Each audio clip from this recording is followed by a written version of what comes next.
नमस्कार, आप देख रहे हैं द न्यूज़ लुक। मेरा नाम अभिषेक श्रीवास्तव है। आज सुबह से ही एक खबर काफ़ी चर्चे में रहा, वो पूर्व सांसद आनंद मोहन का था। आपको बता दें कि पूर्व सांसद आनंद मोहन इस समय सहरसा कारामंडल कारागार में हैं, जहां पर वो अपनी सज़ा काट रहे हैं। लेकिन आज सुबह वो अनशन पे बैठ गए, क्योंकि उनका मानना है, उनका दावा है कि जेल के अंदर जो व्यवस्थाएं होनी चाहिए वो व्यवस्थाएं ठीक से नहीं की गई है। हमारे साथ शिवहर से विधायक चेतन आनंद और पूर्व सांसद आनंद मोहन के बेटे हैं। उनसे बातचीत करेंगे और जानने की कोशिश करेंगे कि आखिरकार जो आज जेल में अनशन पे बैठे पूर्व सांसद आनंद मोहन, क्या कारण रहा, उसके लिए किसको किसको चिट्ठी दी गई है और क्या कुछ आगे प्रक्रिया फॉलो किया जा रहा है। सबसे पहले ये चेतन जी बताइए कि क्या अंदर क्या क्या कमी है जिसकी वजह से आनंद मोहन जी को अनशन बजाना पड़ा। देखिए, सबसे पहली बात तो ये है कि पिछले लगभग 1.5 साल से जो है बंदियों की मुलाकात अपने परिजनों से नहीं हो पा रही है। उसके लिए हम लोगों ने सुना था बहुत सारे जेल में जो है उसके लिए एप्लीकेशन के थ्रू ई मीटिंग हो जाता है। बहुत सारे जेलों में जो है टेलीफोनिक जो है माध्यम से अपने परिजनों से लोग कनेक्टेड हो जाते हैं। तो ये सारी सुविधाएं अन्य जेलों में हैं, लेकिन ये सहरसा जेल में नहीं है। बिल्कुल नहीं है या फिर कम है? बिल्कुल नहीं है। अच्छा। बिल्कुल नहीं है। परिजनों से बात नहीं हो पा रही है। अच्छा। हाँ, परिजन अगर चाह भी रहे हैं कि कुछ अंदर तक भिजवाया जा सके, चाहे पैसे से मदद, क्योंकि देखिए जेल में भी पैसे की रिक्वायरमेंट कभी कभी होती है। उधर भी आपको क्या कहते हैं, रोज़मर्रा की जो चीज़ें होती है, चाहे साबुन हो, डिटॉल हो, या फिर जो भी चीज़ रोज़मर्रा की होती है, उसमें तो रिक्वायरमेंट होता है कि आपके पॉकेट में कुछ ना कुछ पैसे रहे। तो पहले ये होता था कि लोग पैसे भिजवा देते थे। आज क्या हो गया है, क्योंकि इतना ज़्यादा मिसकम्युनिकेशन और ये सब क्रिएट किया गया है, तो कुछ ऐसे लोग हैं जेल में, कुछ ऐसा सिंडिकेट चल रहा है जो मतलब ऐसा लगता है कि मतलब उधर के जो लोकल गार्ड टाइप के लोग होते हैं या जो भी जेल के वो होते हैं, तो वैसे कुछ लोग हैं, कुछ गलत तत्व हैं जो मतलब अंदर तक पैसे पहुंचने नहीं देते हैं, उसमें कट कमीशन लेते हैं।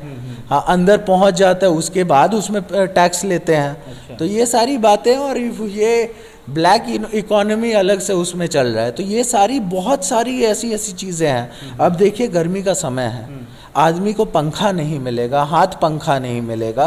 हाँ, या फिर उसको क्या कहते हैं, जो पंखे वहाँ पर हैं वो पता नहीं कौन से ज़माने के पंखे हैं जो लोग अपने पॉकेट से खर्च करके, कैदी अपने पॉकेट से खर्च करके उसको ठीक कराते हैं। तो ये सारी चीज़ें हैं, ये सारी व्यवस्था इस तरीके से चरमरा रखी हैं। खाने में कटौती हो, हाँ, चाहे अन्य चीज़ें हो, मतलब बहुत सारी चीज़ें हैं।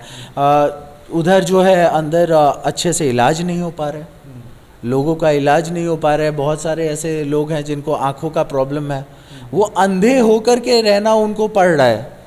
इलाज हो सकता है, लेकिन इलाज क्योंकि उन तक नहीं पहुंच पा रहा है, वो अंधे की ज़िंदगी जी रहे हैं।